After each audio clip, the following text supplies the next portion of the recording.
அல்லேலூயா, அல்லேலூயா.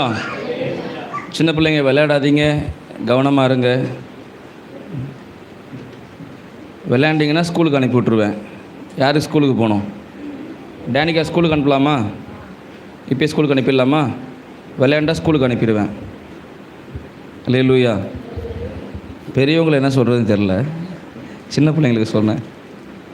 கர்த்தர் இந்த 98வது சங்கீதத்திலிருந்து நம்மோடு கூட இடைப்படுவாராக. 98வது சங்கீதம் 3வது வசனத்தை நாம் வாசிக்கும் பொழுது கவனிப்போம். எல்லாம் உங்கள் பைபிளை திறங்க, 98வது சங்கீதம் 3வது வசனத்தை வாசிப்போம். அவர் இஸ்ரவேல் குடும்பத்துக்காக தமது கிருபையையும் உண்மையையும் நினைவு கூர்ந்தார். உண்மையையும் நினைவு கூர்ந்தார். அல்லேலூயா, அல்லேலூயா. உங்கள் பக்கத்தில் பார்த்து சொல்லுங்கள், ஆண்டவர் உங்களுக்காக நினைவு கூறுகிறவர். ஆமென், அல்லேலூயா. இப்போ நம்மளை பற்றி நினைக்கிறதுக்கு யார் இருக்கா? நீ சொல்லுங்களேன்.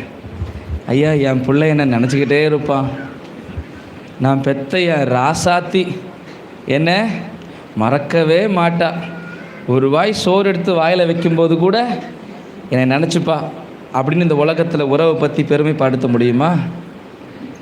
உங்கள் பேர பிள்ளை எனக்கு சோறு போட்ட மாதிரி அப்போத்தான் கொஞ்சம் சோறு போடு அப்படின்னு கேட்குமா? இல்லையே, அப்படி தானே? ஆனாலும் என் ஆண்டவராகிய கர்த்தர் அவர் நம்மை நினைவு கூறுகிற தெய்வமாக இருக்கிறார். இது சாதாரண வார்த்தை இல்லைங்க.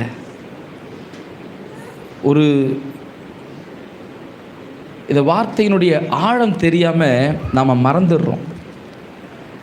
நிறைய சமயம் பிரச்சனை வரும்பொழுதெல்லாம் கண்ணீரோடு தேவ சமூகத்தில் வந்து, ஆண்டவரே எனக்கு உதவி செய்ய யாருமே இல்லையப்பா. அல்லேலூயா. எத்தனை பேர் அப்படி சொல்லியிருக்கிறீங்க? அனுபவம் இருக்கா? சும்மா உங்கள் மனசாட்சி தொட்டு சொல்லுங்கள், எனக்கு உதவி செய்ய யாருமே இல்லை ஆண்டவரே அப்படின்னு சொல்லியிருக்கிறீங்களா? அல்லேலூயா. நான் அடுத்து ஒன்று சொல்லுவேன், உங்கள் மனசு என்ன பண்ணக்கூடாது? கோச்சிக்கக்கூடாது, கஷ்டப்படக்கூடாது. அல்லேலூயா. இப்போ நீங்கள் உண்மையாக கையை தூக்குனீங்க, உங்களை நான் பாராட்டுறேன். ஒரு காரியம் நல்லா கவனிங்க, மனுஷனை நம்புகிறதை காட்டிலும் கர்த்தர் மேல் நலம். அல்லேலூயா. Don't expect from humans. மனிதர்களிடத்தில் எதிர்பார்ப்புகளை வைக்காதீர்கள். அல்லேலூயா. உங்களுக்கு நீங்களே சொல்லுங்கள், டேய் சொல்லுங்கள், உங்களை எப்படி கூப்பிடுவீங்க? இப்போ பக்கத்தில் பார்க்கும்போது ஆரோன் இருக்கான் இல்லையா, ஆரோனை வந்துட்டு டேய் எந்திரா அப்படின்னாக்கா என்னை மரியாதையாக கூப்பிட மாட்டேன்றாங்க அப்படின்னுவான். இப்போ உங்களை பற்றி நீங்கள் என்ன மரியாதை வச்சுருக்கீங்களோ அந்த மரியாதை மனுஷனை நம்பாதரா அப்படி தான் நான் சொல்லுவேன். இப்போ உங்களை பார்த்து நீங்கள் என்ன சொல்லுவீங்க? அப்படி சொல்லிக்கோங்களேன். சொல்லிக்கிட்டீங்களா? மனுஷனை நம்பாத. ஒவ்வொரு நாளும் நம்முடைய வாழ்க்கையில் நாம் கண்கள் உடையவர்களாக இருக்கிறதுனால இந்த கண்ணு எதை பார்க்குதோ அதன் மீது மாத்திரமே நம்பிக்கையை கொள்ளுகிறது. இந்த கண்ணு நமக்கு மாமிசத்துக்காக கொடுக்கப்பட்டிருக்கிறது. ஆவிக்கான கண்ணு இது இல்லை. ஆவிக்கான கண்ணு ஒன்று உண்டு, அது தேவ வார்த்தை. அதன் மீது நீங்கள் நம்பிக்கை வைக்கிற பொழுது, அதிலிருந்து நீங்கள் பார்க்குற பொழுது உங்களுக்கு இந்த மனுஷனுடைய கிரியைகள் மேலே வரவே வராது. அல்லேலூயா, அல்லேலூயா. அதனால் நான் ரொம்ப வருஷம் ஆச்சு இந்த மனுஷன் மேலே நம்பிக்கை வைக்கிறது. அல்லேலூயா. நான் 2012 காலேஜில் படிச்சுக்கிட்டு இருக்கிற சமயத்தில் கையில் என்ன இருக்காது? காசு இருக்காது. ஈஸியாக ரிலேட் பண்ணிக்க முடியுதில்ல? எங்ககிட்டையும் தான் காசு இல்லை, இப்பையும் தான் காசு இல்லை. நான் சொல்கிறேன், அப்போது ஜெபம் பண்ணுவேன், ஆண்டவரே எனக்கு உதவி பண்ணுங்கப்பான்னு. ஆல்ரெடி உங்கள்கிட்ட சொல்லியிருக்கிறேன். ஒரு நாள் ஸ்வீப்பிங் ஒர்க்கு எனக்கு கொடுத்துருக்குறாங்க. ஸ்வீப்பிங் ஒர்க்னால் என்னன்னு தெரியுமா? என்ன ஒர்க்கு? எங்கள் ஹாஸ்டலில் எங்கள் கேம்பஸை சுத்தம் பண்ணணும், பெருக்கிக்கிட்டு இருக்கிறேன். பெருக்கிற பொழுது அங்கே ஒரு ஒரு ஒரு 50 ரூபா நோட்டு ஒன்று கிடக்குது. என்ன கிடக்குங்க? ஒரு 50 ரூபா நோட்டு இருக்குது. அந்த நோட்டை எடுத்து கையில் வச்சுக்கிட்டேன். ஆமேன்னு சொல்லுங்கள். நீங்களாக தானே பண்ணுவீங்க. கையில் வச்சுட்டேன். மனசு உறுத்துது. ஏன்னா எங்கே கிடச்சிது? சர்ச்சை பெருக்கும்போது கிடச்சிது. எனக்கு என்ன இல்லை, கையில் காசு இல்லை. இப்போ நான் வச்சுக்கவா? ஏன்னா நான் ஜெபம் பண்ணுறேன், ஆண்டவரே ஏதாவது கொடுங்கப்பா அப்படின்னு. ஏன்னா வாரத்தில் ஒரு நாளோ இல்லது மாதத்தில் ஒரு நாளோ வீட்டிலேருந்து அப்பா அம்மாவும் வந்து பார்த்துட்டு போவாங்க. வரும்பொழுது அவங்க நிறைவாக அவங்களால முடிந்த காரியத்தை கொடுத்துட்டு பக்கத்தில் கூட்டிகிட்டு போய் ஏதாவது வாங்கி கொடுத்துட்டு வருவாங்க. ஒரு சில சமயங்களில் நானும் அவங்கள கூட்டிகிட்டு போய் வாங்கலாம் மாட்டேன், காட்டிட்டு மட்டும் வருவேன். அப்போது எனக்கு தேவை அதிகமாக இருக்குது. இப்போ இந்த தேவையை நான் இங்கே வைக்கவா இல்லை எங்கே கொண்டு போய் கொடுக்கணும்? காணிக்கை பெட்டில் போடவான்னு தெரியல. சரி, மனசை தேர்த்திக்கிட்டு இது ஆண்டோடைய பணம் அப்படின்னு கொண்டு போய் என்ன பண்ணியாச்சு? காணிக்கையை போட்டாச்சு. அல்லேலூயா. இப்போது மனசு என்ன செய்யுதுன்னா, டேய் முட்டாள், உனக்காக தாண்டா ஆண்டவர் கொடுத்தாரு, இல்லை நீ கொண்டு போய் அங்கே போட்டுட்டியேன்னு சொல்லி என் மனசு பேசுது. என் மனசு என்ன செய்யுது? பேசுது. உனக்கு கஷ்டமாக இருக்குது, உனக்கு சூழ்நிலை மோசமாக இருக்குது, உனக்கு தேவை இருக்குது, இந்த சமயத்தில் உனக்கு கொடுத்தா நீ கொண்டு போய் அதை யார் எப்போ எடுக்க போகிறானே தெரியாது, நீ உள்ளே போட்டு வந்துட்டியேன்னு மனசு பேசுது. புரியுறவங்க ஆமேன்னு சொல்லுங்கள் பார்ப்போம். நான் கொண்டு போய் போட்டு வந்துட்டேன். நல்லா கவனிங்க. பிசாசுக்கு எப்பயுமே நம்ம பேர் தெரியும். பிசாசுக்கு நம்ம பேர் தெரியும். ஆனால் பிசாசு ஒரு நாளும் நம்மளை பேர் சொல்லி கூப்பிடவே மாட்டான். நம்ம குறைய மட்டும்தான் சொல்லி கூப்பிடுவோம். உங்ககிட்ட என்ன குறை இருக்கோ அந்த குறைய சொல்லி சொல்லி சொல்லி சொல்லி சொல்லி சொல்லி உன்கிட்ட காட்டிக்கிட்டே இருப்பான். உனக்கு தேவை இருக்குது, உனக்கு அவசியமாக இது தேவை, நீ இதை விட்டுட்டனாக்கா கஷ்டப்படுவ, இதை சொல்லி சொல்லி என்னை கூப்பிடுவான். ஆனால் என் ஆண்டவராகிய தேவனுக்கு என் பேர் தெரியும், என் பிரச்சனையும் தெரியும். ஆனால் அவர் என் பிரச்சனையை சொல்லி கூப்பிட மாட்டார், என் பேரை சொல்லி கூப்பிடுவார். அல்லேலூயா. என் பிரச்சனையை சொல்லி கூப்பிட மாட்டார், என் பேரை சொல்லி ஆண்டவர் கூப்பிடுவார். நீங்கள் நம்புங்க, ஆண்டவர் எனக்கு ஒரு மனுஷனை அனுப்பினார். அல்லேலூயா, அல்லேலூயா. நான் போட்டதுக்கு ரெட்டிப்பாய் கர்த்தர் எனக்கு காணிக்கை கொடுத்தார். எப்போ? பைபிள் காலேஜில் படிக்கும்போது என்னை ஒரு ஊழியக்காரனை அங்கீகரித்து, அப்போ தான் ஃபஸ்ட் இயரு, அப்போ படிச்சுக்கிட்டு இருக்கிற பொழுது இப்போ கூட சில பேர் தம்பி தோற்றத்தை பார்த்து அக்செப்ட் பண்ணிக்க முடியல.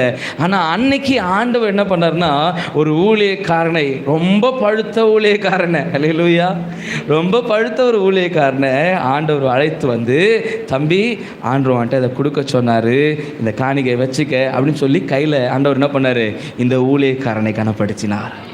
அல்லேலூயா, அல்லேலூயா. நான் சொல்கிறேன், இன்றைக்கு உங்களை நினைத்து கொண்டிருக்கிற ஒரு ஆண்டவர் உண்டு. நீங்கள் கொஞ்சத்தில் உண்மையுள்ளவர்களாக இருந்தீர்களானால் அநேகத்தில் உங்களை என்ன செய்வார்? ஆண்டவர் ஆசீர்வதிப்பார், அதிகாரியாக வைப்பார். அந்த ஆசீர்வாதத்தை நீங்கள் இழந்து போக, நீங்கள் ஒருவேளை கிடைச்ச சொற்பத்தை நீங்கள் இழக்க யோசிப்பீர்கள் என்று சொன்னால், நீங்கள் கொடுக்க யோசிப்பீர்கள் என்று சொன்னால், உங்களுக்கு பின்னாடி வைத்திருக்கிற ஆசீர்வாதத்துடைய மிகுதியை நீங்கள் சுதந்திரிக்க முடியாமலே போய்விடும். அதனால அற்பமான காரியத்திற்கும் சொற்பமான காரியத்திற்கும் இந்த உலகத்தின் மனிதர்கள் எப்படி பின்னாடி ஓடிக்கிட்டே இருக்கிறாங்களோ அப்படி ஓடக்கூடாது கிறிஸ்தவர்கள். அல்லேலூயா. என் தேவன் தம்முடைய மகிமையின் ஐஸ்வரியத்தின்படி உங்கள் குறைவுகள் எல்லாம் கிறிஸ்து இயேசுவுக்குள்ள, அல்லேலூயா, கிறிஸ்து இயேசுவுக்குள்ள அதை என்ன செய்வார்? நிறைவாக்குவார். ஆமென். பல சமயங்களில் பாஸ்டர் நீங்கள் சொல்கிற இது மட்டும்தான் தெரியுது, நானும் மனுஷனை நம்பி ஓடினேன், நானும் மனுஷனுக்கு பின்னாடி உக்காந்தேன், நானும் மனுஷன் கூப்பிடுவான்னு காத்திருந்தேன், நானும் மனுஷனுடைய வாசலில் போய் தட்டிக்கிட்டு இருந்தேன். ஆனாலும் கவனிங்க, நான் முழங்காலிட்டு ஜெபித்த பொழுது என் ஆண்டவர் சந்தித்ததை காட்டிலும் நான் நேரில் போய் பெற்றுக்கொண்ட ஆசீர்வாதங்கள் ஒன்றுமே இல்லை. நான் முழங்கால் நின்று ஜெபிக்கிற பொழுது என் ஆண்டவர் என் சத்தத்தை கேட்டார். அல்லேலூயா, அல்லேலூயா. அநேக சமயங்களில் நாம் கிடைச்சதை வச்சுக்கிட்டு எப்படியாவது ஓடிடணும் இல்லை. அல்லேலூயா. அல்லேலூயா. உங்கள் மனசு உறுத்துதா, குத்துதா, இது எனக்கு இல்லை, எனக்கு இது சம்மந்தம் இல்லைன்னு சொல்லுதா, உடனே முடிவெடுங்க. என்ன நல்லா கவனிங்க, பிசாசு உங்களை பார்க்கிற பொழுதெல்லாம் உங்கள் குறைகளோடு தான் பார்ப்பானே தவிர உங்களை உங்கள் பெயரினாலே அல்லது உங்கள் மேலே இருக்கிற ஆசீர்வாதத்தினால அல்லது உங்கள் மேலே இருக்கிற அபிஷேகத்தினால அவன் உங்ககிட்ட நெருங்கவே மாட்டான். உங்களை நெருங்குற ஆண்டவர் மட்டும்தான் உங்களை அபிஷேகத்தின்படி உங்கள் பேரின்படி கூப்பிடுவார். உங்களை நினைத்து அவர் உங்களுக்காகவே எப்போதும் செயல்படுகிறவராக இருக்கிறார். அப்போ சொல்லுங்க, என் ஆண்டவர் ஒரு இமை பொழுதும் என்னை மறக்க மாட்டார். அல்லேலூயா. வாசிமா அந்த வசனத்தை. அவர் இஸ்ரவேல் குடும்பத்துக்காக தமது கிருபையையும் உண்மையையும் நினைவு கூர்ந்தார். பூமியின் எல்லைகள் எல்லாம் நமது தேவனுடைய ரட்சிப்பை கண்டது. பூமியின் எல்லைகள் எல்லாம் நம்முடைய தேவனுடைய ரட்சிப்பை கண்டது. அல்லேலூயா, அல்லேலூயா.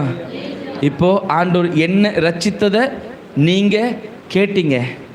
சில பேர் விஷுவலைஸ் பண்ணி பார்த்துருப்பீங்க. ஆச்சா, ஆமாவா இல்லையா? ஆமாம் தானே. அப்போ எனக்கு செய்த ஆண்டவர், நீங்கள் எங்கெங்க இருந்தோ வந்திருக்கிறீங்க. பத்மா ஆண்டி, உங்கள் ஊர் எது? திண்டிவனம். ஆண்டி உங்கள் ஊர் என்ன? திருநின்ற ஊருமா. உங்கள் ஊர் என்ன? எருகம்பாக்கம். அம்மா உங்கள் ஊர் என்ன? திண்டிவனம். அம்மா உங்கள் ஊர் என்ன? சொல்லு, மண்டையை சொரியாத. பாருங்க, மதுரை, திண்டிவனம், கும்பகோணம், திருநீர்மலை, கெருகம்பாக்கம், அப்புறம் வேறு எங்கேயாவது இருக்கீங்களா? தஞ்சாவூர், திருநெல்வேலி, பெங்களூரு. பாருங்களேன், எங்கெங்கேருந்தோ இருக்கிற உங்களுக்கு ஆண்டவர் என்னுடைய சாட்சியை சொல்ல வச்சார்.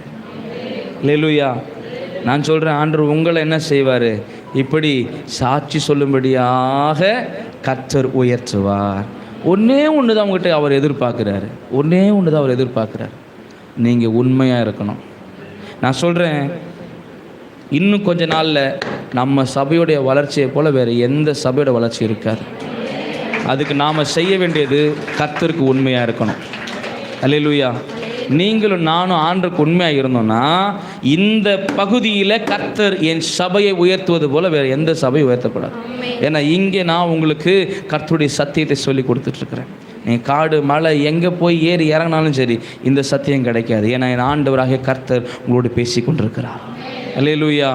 உங்களை உயர்த்த அவர் சித்தமுள்ளவராக இருக்கார். உங்கள்கிட்ட கேட்குறது ஒன்றே ஒன்று தான், கொஞ்சத்தில் உண்மையாரு, கொஞ்சத்தில் உண்மையாரு. ஆமென். அல்லேலூயா. கொஞ்சத்தில் இப்படி யோசிக்கிறேன் நான், கொஞ்சத்தில் உண்மை அப்படின்னு என்ன அர்த்தம் தெரியுமா? இப்போ இந்த தண்ணி இருக்கா? அல்லேலூயா. என் தண்ணி இருக்கா? எவ்வளோ இருக்குது? நிறைய இருக்குது. குடிச்சிக்கிட்டே இருக்கிறேன். கடைசியாக கொஞ்சோண்டு இருக்குது. பக்கத்தில் இருக்கிறவன் தாகமாக இருக்கிறான்.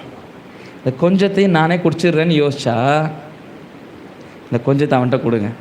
அல்லேலூயா, அல்லேலூயா. அவன் உங்களுக்காக நிறைவாக கொண்டு வந்து கொடுப்பான். ஆமென். அல்லேலூயா. அவன் கொடுக்குறானோ இல்லையே, ஆண்டவராகிய கர்த்தர் உங்களை என்ன பண்ண மாட்டார்? தவிக்க விடவே மாட்டார். அல்லேலூயா. கொஞ்சத்தில் உண்மையாக இருங்க, கொஞ்சத்தில் உண்மையாக இருங்க.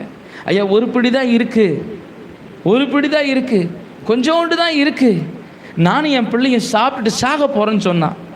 எலியாவினுடைய தேவன் அவர் அந்த மகளை ஆசீர்வதித்ததுனால எடுக்க எடுக்க எடுக்க எடுக்க வந்துக்கிட்டே இருந்துச்சு. அவள் கொடுத்தா. அல்லேலூயா. இன்றைக்கு ஆண்டுடைய சமூகத்தில் உங்களுக்கு சொல்லக்கூடிய காரியம், நீங்கள் உண்மை உள்ளவர்களாக இருப்பீர்கள் என்று சொன்னால் ஆண்டவர் உங்களை நிறைவாய் ஆசீர்வதிப்பார். ஆமென். எழுந்து நிற்கலாம்.